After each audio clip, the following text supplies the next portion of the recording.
ইংৰাজী ভুলকৈ ক'লে লাজ নকৰিব, চেষ্টা কৰিব লাগে। আৰু আমাৰ মাক বাপেকে কি হয়, কাৰোবাৰ লগত চিনাকি কৰি দিলে ল'ৰা ছোৱালীটোক কি কওঁ, বাবা কৈ দিয়াচোন আংকেলক মাতা, কওনে খুৰাক মাতা, দাদাক মাতা, নকওঁ।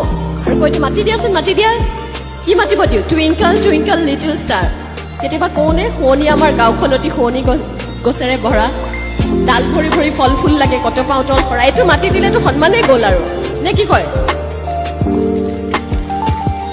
আমি মাক দেউতাকবোৰে তেওঁলোকক সৰুৰ পৰাই শিকাওঁ যে অসমীয়া দুজন ব্যক্তি লগ পালেও প্ৰথম দুআষাৰীত যদি ইংৰাজীত কথা নাপাতা তোমালোকক কোনেও স্মাৰ্ট বুলি নকয়।